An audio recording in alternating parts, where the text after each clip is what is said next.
4 பேர் நல்லா பேசுவான். ஸோ நல்லா பேசும்போதும் அங்கே கவனிக்க வேண்டிய அவசியம் இல்லை, நல்லா திட்டும் போதும் அங்கே கவனிக்க வேண்டிய அவசியம் இல்லை. ஒரு இடத்துல இருந்து இன்னொரு இடத்துக்கு போகும்போது பல தரப்பட்ட மனிதர்களே பார்க்குறோம். அதில் ஒருத்தங்க சிரிப்பாங்க, ஒருத்தங்க அழுவாங்க, ஒருத்தவங்க கோவப்படுவாங்க, அப்படி தானே பார்க்குறோம். ஒரு 10 கிலோமீட்டர் ட்ராவல் பண்ணி பாருங்கள், ஜன்னலோரம் உட்காந்துக்கோங்க.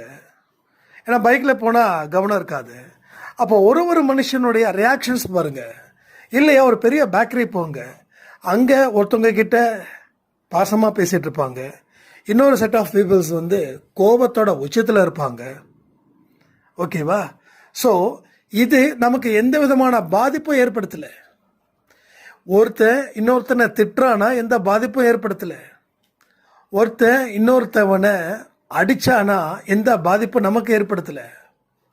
ஸோ அதே போல் வாழ்க்கையில் உங்களுக்கு ஏதாவது விரும்பத்தகாத சம்பவம் வந்துடுச்சுன்னா நீங்கள் எப்படி 3வது மனுஷன் மாதிரி பார்த்துட்டு போனீங்களோ அதே போல் 3வது மனுஷனை உங்களை நினச்சி உங்கள் வாழ்க்கையை ஜஸ்ட் லைக் தட் அப்படியே ஒரு ஆடியன்ஸ் மாதிரி பாருங்கள்.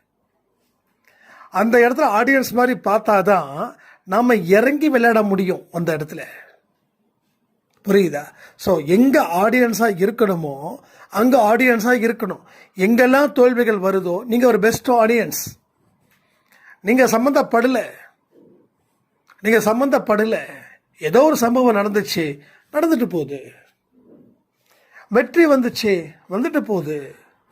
இப்போ தோல்வி மேலே தோல்வி வருதுப்பா. இப்போ இருக்கட்டும், நானே கவலைப்படலை, நீ ஏன் கவலைப்படுற? இப்படி உங்களால் எதிர்த்து சொல்ல முடிஞ்சா உங்கள் மனசில் கடவுள் குடியிருக்காரு.